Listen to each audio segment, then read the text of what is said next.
buenas noches, bienvenidos al Centro de Estudios Bíblicos, el lugar perfecto para la gente imperfecta. Que Dios les bendiga. Hoy vamos a continuar con nuestro estudio, vamos a estudiar 1 Samuel 10. El pueblo quería rey, entonces Dios les puso un rey. Y ahora en este pasaje vamos a ver cuando lo unge el profeta Samuel y le vamos a pedir al Señor que nos hable a nuestras vidas. Así que ahí donde está en su hogar, que Dios bendiga a las familias que se congregan, que apartamos ese tiempo para el Señor y vamos a orar para que sea Dios hablándonos a través de esta palabra. Así que ahí donde está, cierra sus ojos, incline su rostro. Padre, venimos a ti en el nombre de Jesús. Por los méritos de Cristo, Señor, estamos deseosos y necesitados de una palabra tuya, Señor. En medio de alertas, en medio de pandemias, en medio de cualquier circunstancia, tú eres Dios y nosotros somos nuestros hijos. Háblanos a través de esta palabra, Señor, que no regrese vacía, que nadie se moleste, que nadie se ofenda, Señor, y que seamos edificados, Señor, por tu voz. Te lo pedimos en el nombre de Jesús. Amén. Hermano, abra su Biblia en 1 Samuel 10. El pueblo quería un rey. Tomando entonces Samuel una redoma de aceite, lo derramó sobre su cabeza de Saúl y lo besó y le dijo: ¿no te ha ungido Jehová por príncipe sobre su pueblo Israel? O sea, estaba como preguntando. Entonces, hoy, después de que te hayas apartado de mí, te vas a hallar 2 hombres junto al sepulcro de Raquel en el territorio de Benjamín en Selsa, los cuales te dirán: las asnas que habías ido a buscar se han hallado. Tu padre ha dejado ya de inquietarse por las asnas. Acuérdense el pasaje anterior, el problema eran las asnas. Y está afligido por vosotros, diciendo: ¿qué haré acerca de mi hijo? O sea, le está diciendo cuántas personas iba a encontrar, qué le iban a decir. Y luego, de ahí, más adelante, en la encima de Tabor, te saldrán al encuentro 3 hombres que suben en Betel, llevando 3 cabritos y otros 3 tortas de pan, y el tercero una vasija de vino. Los cuales, después que te hayan saludado, hasta le dice que lo van a saludar, te van a dar 2 panes y los tomarás de la mano de ellos. ¿Por qué le iba a dar pan? Y después de esto llegarás al collado donde está la guarnición de los filisteos, y cuando entres allá en la ciudad encontrarás una compañía de profetas que descienden del lugar alto. Y delante de ellos salterio, pandero, flauta, arpa, y ellos profetizando. Y el Espíritu de Jehová vendrá sobre ti con poder, y profetizarás con ellos y serás mudado en otro hombre. Y cuando te haya sucedido estas señales, haz lo que te viniere a la mano, porque Dios está contigo. Luego bajarás delante de mí a Gilgal, y yo descenderé a ti para ofrecer holocaustos y sacrificar ofrendas de paz. Espera 7 días hasta que yo venga a ti y te enseñe lo que has de hacer. Aconteció luego que al volver él la espalda para apartarse de Samuel, le mudó Dios su corazón, y todas estas señales acontecieron aquel día. Bueno, hermano, aquí está siendo ungido el rey. Dios lo había escogido como príncipe para su pueblo, y le dice en el versículo 7, Dios está contigo. Bueno, en el pasaje de hoy, posiblemente le haya costado a Saúl creer que era rey, porque hasta entonces acuérdense que no había habido rey en Israel, entonces solo jueces habían habido. Entonces, además de eso, además de que nunca había habido rey, él era un hombre común y corriente. Entonces, para quitarle la duda, para que él creyera que de verdad se estaba ungiendo como rey, Dios, el profeta le dio señales que le iban a servir como confirmación de la palabra, del aceite, para que así creyera que Dios estaba con él, así como Gedeón, ¿se acuerdan, verdad? Entonces, ¿cuáles eran las señales? Primero, que iba a hallarse 2 hombres junto al sepulcro de Raquel. Esa podría ser casualidad, que se halló 2, no 3 ni 1, 2. Pero si se daba, pues estaba más o menos normal. La segunda ya estaba rara, que en la encima de Tabor le iban a salir 3 hombres. Uno llevaba 3 cabritos, otro 3 panes y el otro vino, ¿se acuerdan? Y el de los panes se los iba a dar. Yo me imagino Saúl, cuando se encontró primero a los 2, ahora se encuentra a los 3 y se pone a contar tantos cabritos, tanto pan, el vino. Y cuando le dan el pan, ahí ha de haber dicho: pucha, es cierto, esto del ungimiento, esto de Dios es real. Y después, en la guarnición de los filisteos, fue lleno del Espíritu Santo y profetizó todo. O sea, le dio 3 señales y las 3 se cumplieron. Y era para que creyera. Esto era para que el rey que había sido ungido creyera. Y esto, hermanos, nos muestra la soberanía de Dios. ¿Se acuerda cuando Cristo antes de la Santa Cena les dijo a los apóstoles: preparen todo, se van a encontrar un hombre con un cántaro, díganle tal cosa, tal? todo sucedió así. Cuando Jesús encontró a Natanael, escogió a Natanael, dice que él estaba abajo de un árbol y que lo mandó a llamar Jesús con Felipe y le dijo: venite, Natanael, que desde que estabas abajo de aquel árbol yo te escogí. Y dice que Natanael dijo: Dios mío, este hombre, ¿qué? ¿Cómo sabe esto? Y también se acuerda cuando la pesca milagrosa, que le llama la Biblia, es cuando Jesús les dijo dónde tirar la red. Y la tiraron y pescaron exagerado. ¿Y eso qué causa, hermano? Cuando uno mira cosas sobrenaturales, le aumenta la fe. Acuérdense que ahí Pedro se tiró y le dijo: Señor, apártate de mí porque soy un hombre pecador. Entonces, hermanos, cuando nosotros estamos en los terrenos de Dios, tenemos que saber que Dios está en control de todo eso. Dios es soberano y Dios dice que tiene control de los peces, y aun cuando cae un pajarito. La pastora predicó sobre esto en la prédica anterior. Esto nos enseña que Dios está en control de todo, y es necesario porque a veces se nos olvida. ¿Cómo sé que se nos olvida? Porque vivimos en preocupación, vivimos preocupados. A veces necesitamos que el Señor abra nuestros ojos espirituales, así como el pasaje con Eliseo. ¿Se acuerda? Que el siervo de él estaba muy nervioso y asustado, y porque no había visto todos los que estaban peleando por él en el mundo espiritual, que es tan real como el físico. Dios tiene control, mis hermanos, y Él está a favor de los que le temen. Ni una hoja de un árbol se mueve si no es su voluntad. No hay casualidades. Y para los cristianos todo obra para bien. Dios tiene cuidado de todo. Dice que aún nuestros cabellos están contados. Imagínense el control que tiene Dios. Nosotros hoy vemos la mano de Dios aún en forma sobrenatural. Todavía hay profecías, todavía hay milagros. Yo vi cuando no era cristiano cómo les tiraban en sanidad, cómo les tiraban el pie a un hombre que tenía un pie corto. Yo he recibido palabras proféticas en mi vida que se han ido cumpliendo. Yo lo miré cuando tenía una situación muy difícil económica y yo deseaba una pizza.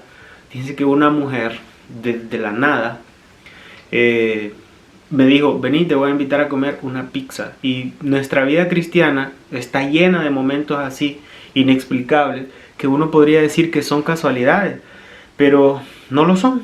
Vemos la mano de Dios siempre en forma sobrenatural. Hermanos, pero no podemos fundar nuestra fe en ello, porque las señales son para los incrédulos, así como para Saúl, así como cuando yo no creía y miré cómo les tiraban el pie a ese hombre, yo decía: uy, es cierto, hay un Dios. ¿Por qué es para los incrédulos? Porque muchos ven estas señales, que les tiran el pie a alguien, que lo botan y siguen en lo mismo, lo botan, el Espíritu Santo se cae para atrás y se levanta para al siguiente día, domingo, irse a beber siempre, por ejemplo.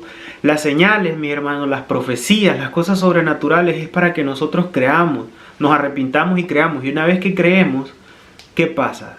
¿Ocupamos todos los días estar viendo señales y prodigios y milagros? No. Una vez que hemos creído, que hemos nacido de nuevo, ¿qué ocupa un tierno? Yo tengo un tierno. ¿Qué ocupa un tierno? Crecer. Dice 1 Pedro 2, precisamente: desead como niños recién nacidos la leche espiritual no adulterada, para que por ella crezcáis para salvación. Hermanos, las señales, las lenguas, los prodigios, los milagros, todas esas cuestiones son para los incrédulos, es para hacernos creer. Las lenguas, dice Corintios, un cristiano, una vez cree, debe crecer. ¿Cómo? Por medio de la palabra. Primero leche, como dice aquí, después viandas, porque nosotros andamos por fe, no por vista.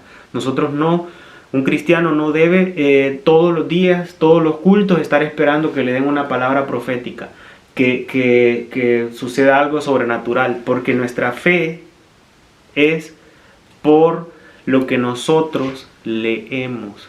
Nosotros andamos por fe, no por vista. ¿Y la fe viene de qué? ¿De ver milagros? No, la fe viene de la palabra de Dios. La fe viene de oír y de oír palabra de Dios. Muchos no creen porque no pasan de las señales. Son siempre niños, siempre son niños recién nacidos.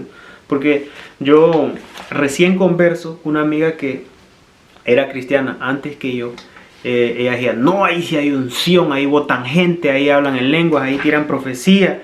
Vieras que llegó un profeta y me dijo todo lo de mi vida. Y mi amiga es cristiana y ella se congrega en una iglesia de este tipo y ella ha fundamentado su fe en las señales, en lo que siente, en lo que le dijeron, y es una gran persona y yo la quiero mucho, pero está fundamentada en esto y siempre vuelve atrás, es inconstante y pasan esos vaivenes porque no crecen en la palabra. Así que hermanos, cuidado. Tenga cuidado. ¿Por qué? Porque eso, los talentos, los dones, las señales, los prodigios, adivinar, todo eso, las señales pueden ser falsificadas. Acuérdese cuando Moisés le llevaba una vara a Faraón que se iba a convertir en culebra para señal de que creyera. Y sabe que los brujos de Faraón hicieron casi todas las mismas señales de Moisés. Entonces tenga cuidado, porque hay varios que son charlatanes, son chabacanes. Pero también hay personas que son hechiceros, que tienen espíritu de adivinación y vienen a hablar en nombre del Señor. Es una situación oscura, pues. ¿Cómo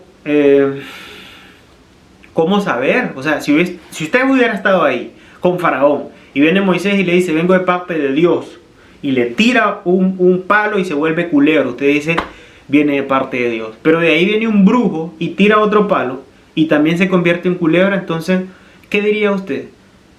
¿A qué señal creerle? Por eso no nos podemos fundamentar en las señales, en lo que vemos. Dice la palabra, no creas a todo espíritu, sino probad los espíritus si son de Dios, porque muchos falsos profetas son salidos en el mundo.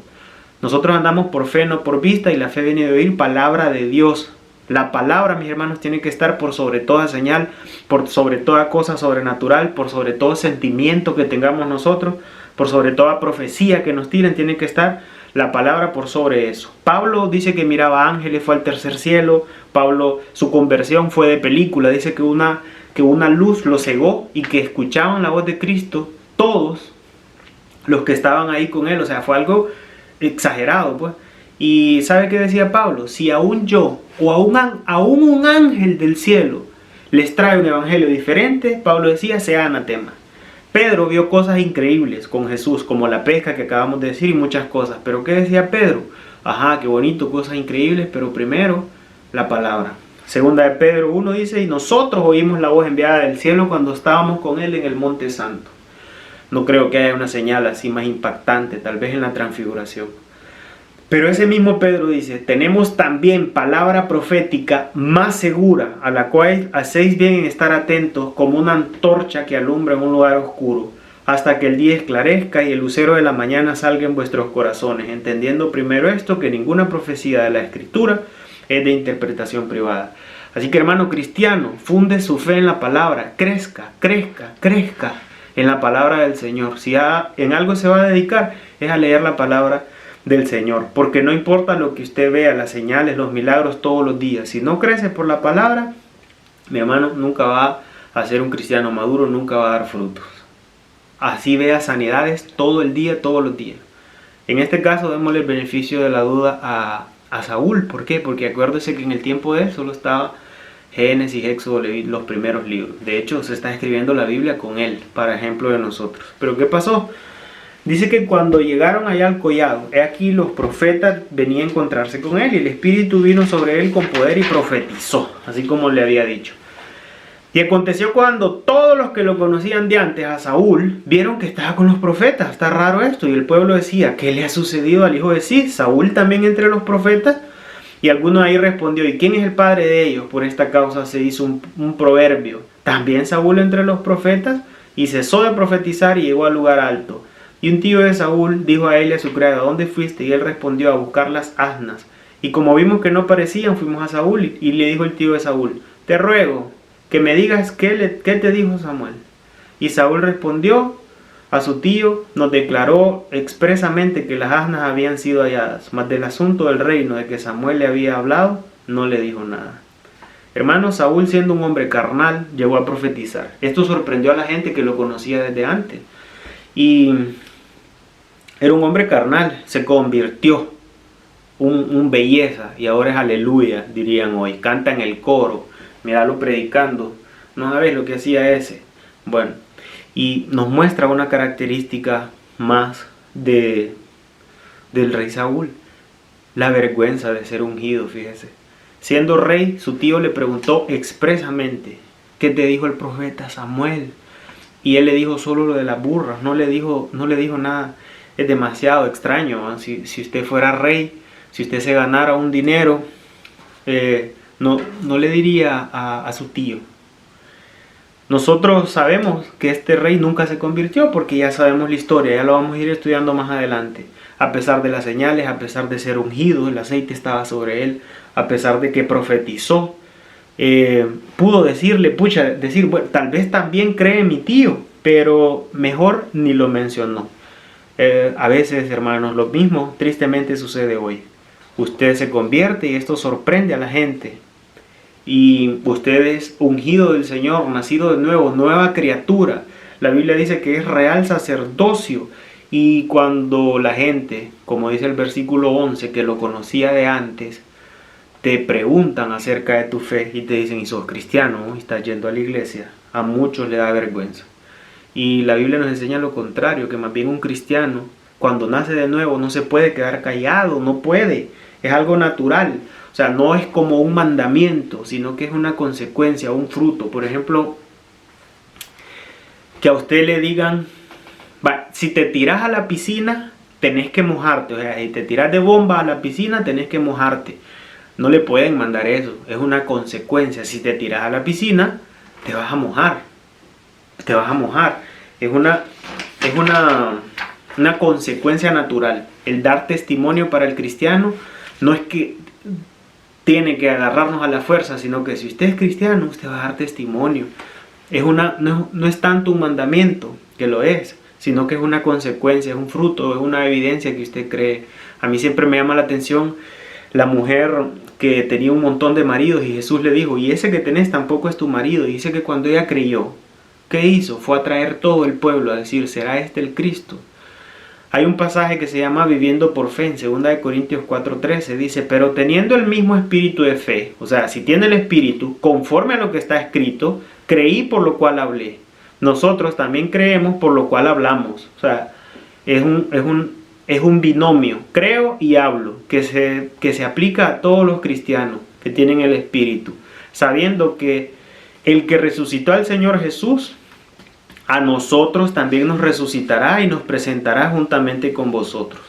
Hermanos, si no habla es porque no cree, no se ha tirado a la piscina, no se ha mojado. Nosotros, fíjense que cada vez que yo hablo con alguna persona así tranquilo, siempre terminamos hablando de temas del Señor. Y nosotros, ha visto los memes de los vegetarianos, ha visto los memes de los de Herbalife, ha visto los que venden y cuestiones esas piramidales y dice, ¿quieres ser tu propio jefe? Dije, ¿quieres generar ingresos desde...? Bueno, que no se quedan callados nunca, así deberíamos ser nosotros.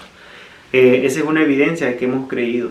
Pero el corazón del hombre es duro. A veces como el rey Saúl, hemos visto señales, milagros y todo. Y aún así regresamos a casa y no queremos compartir lo que hemos vivido, lo que hemos recibido. Nos da pena. Y este señor tristemente se avergonzaba de lo que había recibido de Dios. ¿Se avergüenza usted? Espero que no. Vamos a terminar de leer. Dice el versículo 17.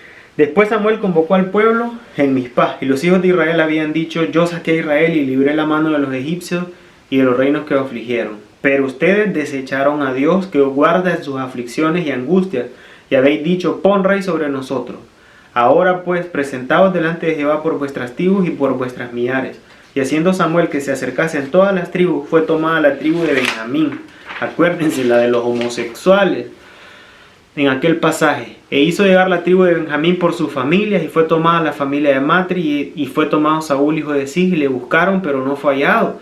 Preguntando otra vez Jehová si aún no había venido ahí aquel varón, y respondió Jehová, he aquí que él estaba escondido entre el bagaje. Uno diría que humilde, ¿verdad? Pero ellos corrieron y lo trajeron, y puesto en medio del pueblo, desde los hombros arriba, era más alto que todo el pueblo. Y Samuel dijo, ¿habéis visto al que ha elegido Jehová, que no hay semejante a él en todo el pueblo? Entonces el pueblo clamó con gran alegría, diciendo, que viva el rey. Y Samuel recitó al pueblo las leyes del reino y las escribió en un libro, el cual guardó delante de Jehová. Hermanos, esto lo tenía que hacer Saúl, el rey. Esto es un mandamiento para el rey. Está en Deuteronomio 17, para los que apuntan referencias. Y envió Samuel a todo el pueblo a su casa, y Saúl se fue a su casa en Gaba, y fueron con él los hombres de guerra cuyos corazones Dios había tocado. Pero algunos, que eran menos, perversos, dijeron, ¿cómo nos va a salvar este? Y lo tuvieron en poco. Y no le trajeron presente, mas él disimuló. Bueno, hermano, otra vez se escondió. Y uno diría que humilde, va, pero no era humildad, era una falsa humildad. Lo que quería es que lo fueran a buscar corriendo, como dice el versículo siguiente. Y él lo que quería era aprobación. Si se fija, el pueblo estuvo feliz, lo aprobaron. Y hermanos, la aprobación de los hombres no es señal de aprobación de Dios. Más bien al contrario, a mí siempre se me queda ese pasaje que el templo de Baal en Israel estaba lleno, incluso de sacerdotes en los tiempos de Elías. No porque todos lo hagan es bueno, y no porque todos lo aprueben, lo aprueba el Señor. Más bien casi siempre es lo contrario. De hecho, cuando pusieron al pueblo a elegir entre Jesús y Barrabás, el pueblo en casi unánime, ¿a quién escogió? A Barrabás. El pueblo feliz. El pueblo estaba feliz porque lo miraban alto, lo miraban guapo, porque el pueblo y nosotros miramos las apariencias, pero Dios mira el corazón. Más adelante vamos a ver un hombre conforme al corazón de Dios, pero este era un hombre conforme al corazón del pueblo, porque él lo que buscaba era agradar al pueblo. Esto lo hacía feliz. La aprobación, los aplausos que fueran a correr por él, lo amaba. Y la desaprobación, que no lo quisieran, le preocupaba. Él quería que lo amara la gente. Fíjese que cuando pecó, perdón que me voy a adelantar en el mismo libro, cuando ese señor pecó, lo que le preocupó fue el qué dirán. Miren 1 Samuel 15. Saúl le dijo a Samuel, después de que había pecado, yo he pecado y he quebrantado el mandamiento de Jehová y tus palabras, porque temí ¿a quién? Al pueblo, y consentí la voz de ellos, quería agradarlo. Bueno, ¿y a quién le vamos a pedir perdón, Saúl? Perdona pues, le dice a Samuel, su pecado. Quería que lo perdonara el profeta, no dice perdón a Dios, y vuelve conmigo para que adore a Jehová. Y Samuel le respondió a Saúl, no volveré contigo porque desechaste la palabra de Jehová, y Jehová te ha desechado para que no seas rey sobre Israel. Qué palabras más fuertes. Y volviéndose Samuel para irse, ¿sabe lo que hizo? Le asió de la punta de su manto y se rasgó, lo agarró de la ropa como diciéndole, no me dejes. Además, el que está en la gloria... No, entonces Samuel le dijo, Jehová ha rasgado hoy de ti el reino y lo ha dado a un prójimo mejor que tú. Además, el que la gloria de Israel no mentirá ni se arrepentirá, porque no es hombre para que se arrepienta. Y él le dijo, yo he pecado, pero te ruego que me honres delante de los ancianos de mi pueblo y delante de Israel, y que vuelvas conmigo para que adore a Jehová, tu Dios. Mire, le dice, ¿por qué pequé? Por el pueblo. Temí a ellos, quise agradarlos. Y después que dice, Samuel, perdóname vos, por favor. No me dejes, hasta le rompió la ropa. Y después, ¿qué hizo? Le dijo, bueno, ya, ¿qué se le va a hacer? Pero honrame todavía delante de los ancianos. Hermano, su afán siempre fue agradar a los hombres, que lo aplaudieran, que le dieran halagos. Y se enojaba si no se lo hacían. Y tenía temor de desagradar a los hombres. Y dice la palabra, si aún buscara agradar a los hombres, no sería siervo de Cristo. Hermanos, de ese deseo de agradar a hombres, de ese temor de que te desaprueben, de ahí vienen problemas de ego. Si usted se acuerda, lo vamos a ver más adelante, tuvo problemas con el rey David por cuestiones de ego, y habían días que lo amaba, habían días que lo odiaba, se dieron intrigas, incluso con su hijo, hasta una novela, acuérdese, hicieron en Canal 11 de todas estas aventuras de Saúl. ¿Por qué? Porque a él le preocupaba mucho el hombre. Él quería agradar al hombre y le preocupaba mucho el qué dirán. A pesar de que tenía el aceite, podemos ver que este era un hombre carnal. Hay muchos cristianos que son iguales. Son cristianos, pero son carnales.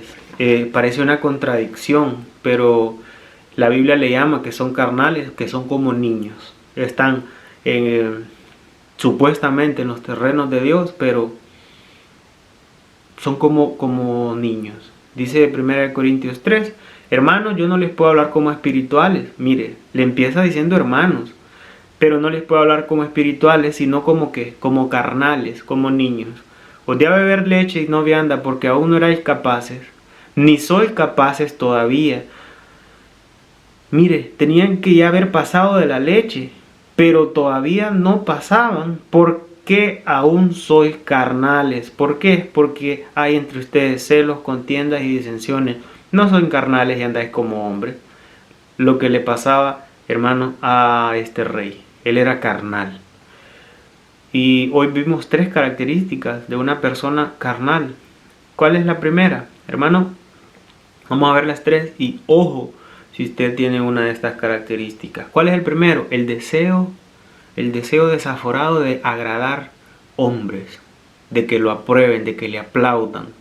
El deseo de aprobación, de que te halaguen, que te digan bien hecho, y si no lo hacen te enojas. O el temor de que no te quieran, de que te critiquen, o el temor de quedarte solo. Esa es una señal, mis hermanos, de cristianos carnales. Por eso es que esta iglesia de Corinto, del pasaje que acabamos de leer, ellos peleaban por Pablo, por Apolo, tenían pleitos en la iglesia. Hermano, deje eso, busque ser agradable a Dios, busque ser aprobado por Dios, no tenga miedo a quien desagrade o a quien le caiga mal. No me acuerdo en este momento, pero había un predicador, un pastor, que siempre hacía, hace muchos años, que siempre hacía esta oración. Él decía: guárdame del deseo de agradar hombres y guárdame del temor de desagradar hombres. Pedro en Hechos 5 decía: debemos obedecer a Dios antes que a los hombres. Y Pablo en Gálatas dijo: busco el favor de los hombres o el de Dios. Si yo todavía estuviera buscando agradar a los hombres, dice Pablo, no sería siervo de Cristo. ¿Por qué? Porque si usted es siervo de Cristo, mi hermano, muchas veces vamos a desagradar a la mayor parte de la gente. Y ese miedo es lo que nos hace tener pleitos. Y hermano, sea valiente en agradar a Dios. Usted preocúpese por saber que Dios está con usted. Así como dice el Salmo: esto sé que Dios está por mí. Hoy, así como dice el apóstol Pablo, hay muchas...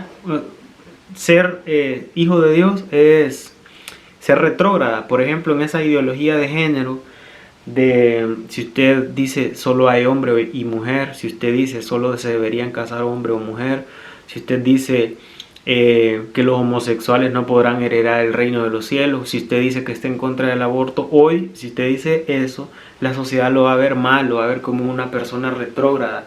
Y muchos cristianos les da pena. Fíjese que a mí ya no me invitan a las cuestiones de género. Me preguntan mi opinión, incluso sobre ese tema. Y yo digo mi opinión en base a la Biblia, sin temor de desagradar hombres. Y a veces a muchos les cuesta. Por ejemplo, yo tengo una amiga que es cristiana, y lo que siempre hablamos en la iglesia, le pusieron una pulserita roja para el ¿qué? Para el mal de ojo, para el pujo, no sé. Y yo le digo: hey, ¿qué onda? ¿Por qué te la pusieron? Y dije: ay, mi mamá. Dije: vos sabés, mi mamá. Hermanos, busque agradar primero a Dios, no importa a quién desagrade. Si usted agrada a Dios, no importa a quién desagrade. Y si usted le desagrada a Dios, no importa que le caiga bien y que todo el mundo lo apruebe. Busque agradar a Dios primero. Muchas veces va esto a generar conflictos con sus amigos, con su familia, con quien sea. Pero dice la Biblia que Él nos va a recompensar 100 veces más. Así que, hermano, busque agradar primero a Dios. Deje de ser un cristiano carnal. Lo segundo es la vergüenza de ser siervo de Dios. Y va relacionado cuando le preguntan: hey, ¿qué opinas vos de los homosexuales? Te dije: mira, que no es que... Diga lo que dice la palabra de Dios. Por ejemplo, de los homosexuales, hay muchos temas más. Muchos tienen vergüenza de ser siervos de Dios, como el muchacho Saúl, que siendo rey no dijo nada. Hoy hay cristianos que siendo reyes, porque nosotros somos reyes y reales sacerdotes, muchos cristianos se esconden, les da pena. ¿Y sabe por qué se esconden? Porque dicen: pucha, y si vuelvo al mundo después voy a quedar avergonzado. Y eso, mis hermanos, es falta de fidelidad. ¿Sabe por qué? Porque falta de firmeza, falta de seguridad. Porque, por ejemplo, si a usted le preguntan ¿qué equipo es? A mí me preguntan ¿qué equipo soy yo? De Motagua. ¿Algún día vas a dejar de ser Motagua? Nunca. ¿Y por qué entonces si te preguntan ¿sos cristiano? Tenés la duda si vas a dejar de ser cristiano algún día. ¿Tiene más fidelidad usted a un equipo de fútbol o qué pasa?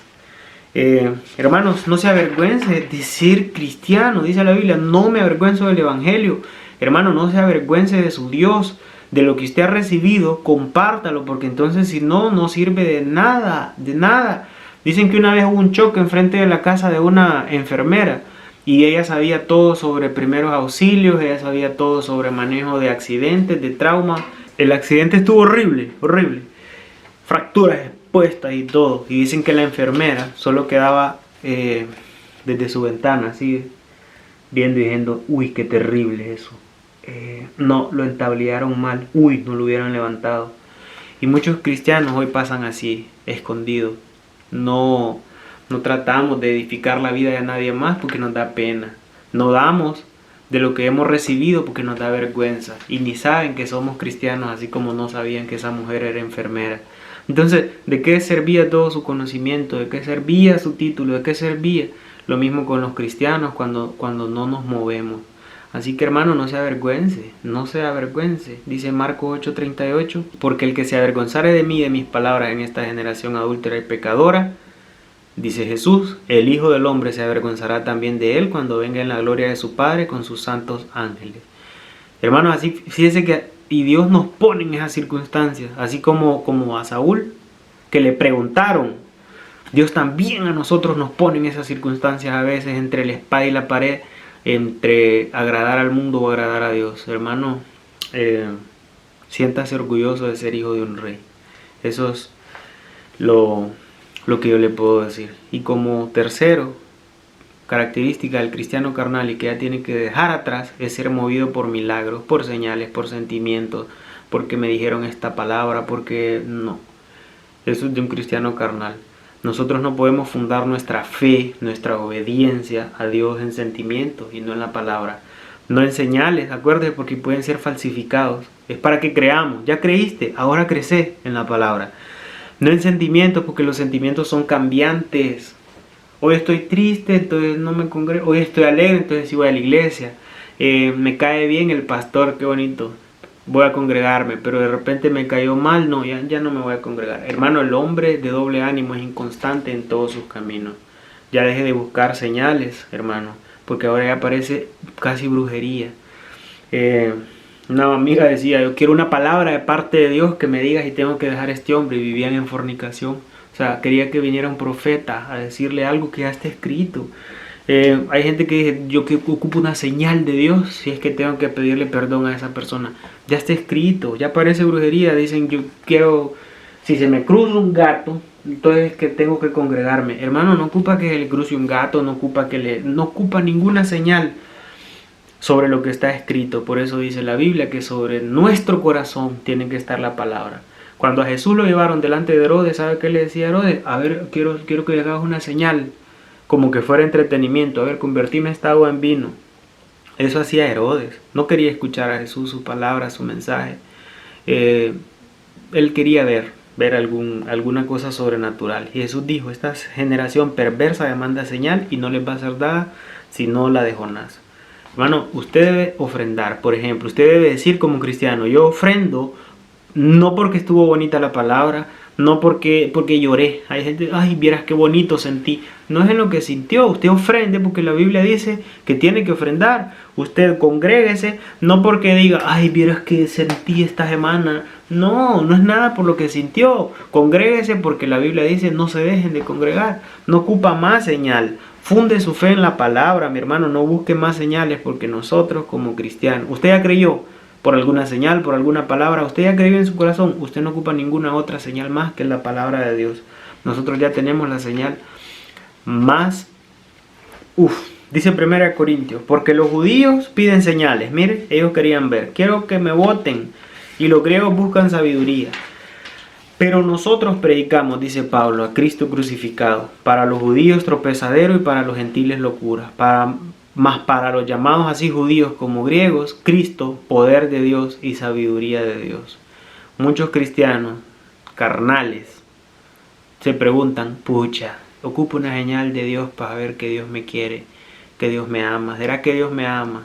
Dice Romanos 5. Usted se pregunta eso. Porque Cristo, cuando aún éramos débiles, a su tiempo murió por los impíos. Ciertamente, apenas morirá alguno por un justo. No creo que ninguno, pero apenas dice. Con todo pudiera ser que alguno osara morir por el bueno. Mas Dios muestra su amor para con nosotros en que siendo aún pecadores, Cristo murió por nosotros.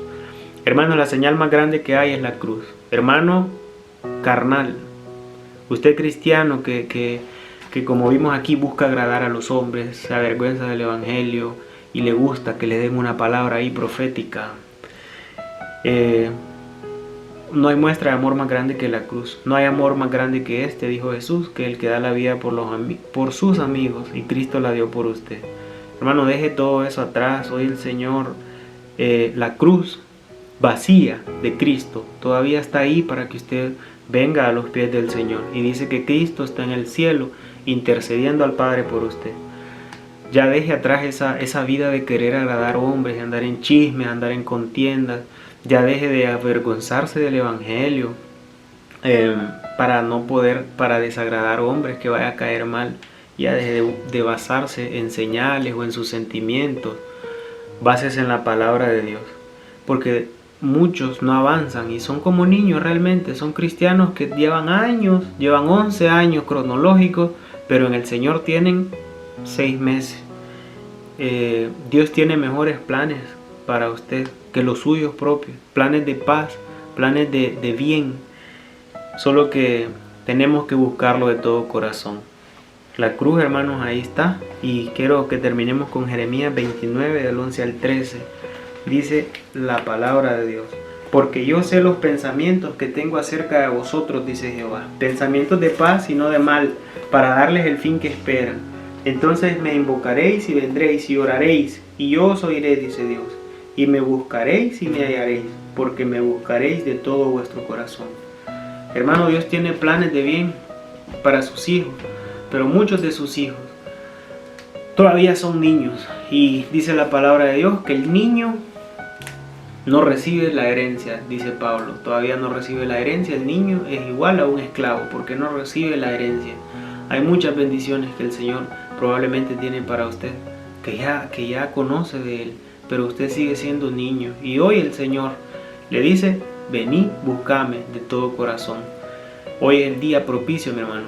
Hoy no puedo decir qué fecha es porque el video queda subido, pero si usted mira este video, el día que lo vea y usted está vivo, el Señor todavía dice: hay tiempo de tener misericordia, y venga a los pies del Señor. Vamos a orar, mis hermanos, para que ya no seamos cristianos cambiantes, cristianos como niños, sino que podamos fundamentarnos en la roca que es Cristo. Así que vamos a orar. Padre, en el nombre de Jesús, gracias por tu palabra. Hoy vimos las características de un cristiano, Señor, que es niño. Busca agradar a los hombres, se avergüenza de ser hijo tuyo y está fundado, Señor, en sentimientos. Hoy te pedimos, Señor, que quebrantes, Padre, toda soberbia, toda altivez, que muchas veces conocemos muchas palabras, Señor, pero nos creemos buenos. Háblanos, Señor, necesitamos de ti, y que esta palabra nos hable a nuestra mente y a nuestro corazón, y que dé fruto al 100%, Señor, para que, como leímos en Jeremías, alcancemos esos planes que tú tienes para nosotros, esos ministerios, Señor, que tú tienes para nosotros, y que cumplamos el propósito, Señor, con el cual nos escogiste desde el vientre de nuestra madre. Gracias, Señor, por tu palabra. Te bendecimos en el nombre de Jesús. Amén.